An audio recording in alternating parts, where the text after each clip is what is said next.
জান্নাতের সবগুলা দরজা প্রতি সোমবার আর বৃহস্পতিবার খুলে দেওয়া হয়। মুসলিম শরীফের 2565 নাম্বার হাদিস। ক্বালা রাসূলুল্লাহ সাল্লাল্লাহু আলাইহি ওয়াসাল্লাম, আল্লাহর নবী বলেন, তুফতাহু আবওয়াবুল জান্নাতি ইয়াউমাল ইসনাইনি ওয়া ইয়াউমাল খামিস। জান্নাতের সবগুলা দরজা প্রতি সোমবার আর বৃহস্পতিবার খুলে দেওয়া হয়। ফায়াগফিরু লিকুল্লি আবদিন লা ইউশরিকু বিল্লাহি শাইআ।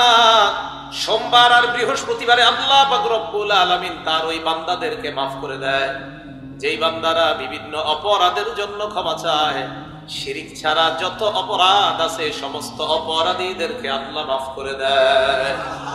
ইল্লা রাজুলান কানাত বাইনাহু ওয়া বাইনা আখিহি শাহনা। ওই ব্যক্তিকে আল্লাহ মাফ করে না যেই ব্যক্তি এবং তার ভাইয়ের মাঝে বিদ্বেষ আছে, তাদেরকে আল্লাহ মাফ করে না।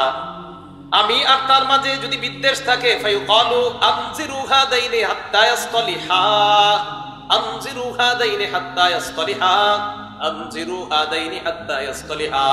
তিনবার বলা হয় এই দুইজনের মাঝে বিদ্বেষ আছে, তাদেরকে সুযোগ দাও, তারা যেন আপোষের মাঝে মীমাংসা করে নেয়। তাদেরকে সুযোগ দাও, তারা যেন ভাই ভাই মিলে যায়। তাদেরকে সুযোগ দাও, তারা দুই ব্যবসায়ী যেন আপোষের মধ্যে মীমাংসা করে নেয়। যদি করে নেয়, আমি আল্লাহ তাদেরকেও মাফ করে দিব। তাহলে সোমবার আর বৃহস্পতিবার জান্নাতের দরজা খোলা হয়। উদাহরণ নাম্বার 2, সহিহ বুখারী হাদিস নাম্বার 3277 নাম্বার হাদিস। ক্বালা রাসূলুল্লাহ সাল্লাল্লাহু আলাইহি ওয়াসাল্লাম, আল্লাহ নবী বলেন, ইদা দাখালা রমাদান, রমজান মাস যখন শুরু হয়, ফুতিহাত আবওয়াবুল জান্নাহ, রমজানের চাঁদ দেখা যাওয়ার সাথে সাথে জান্নাতের সবগুলা দরজা খুলে দেওয়া হয়। ওয়া গুল্লিকাত আবওয়াবুন নার, জাহান্নামের দরজাগুলা বন্ধ করে দেওয়া হয়। ওয়া সুলসিলাতিশ শায়াতিন, শয়তানগুলাকে আটক করা হয়।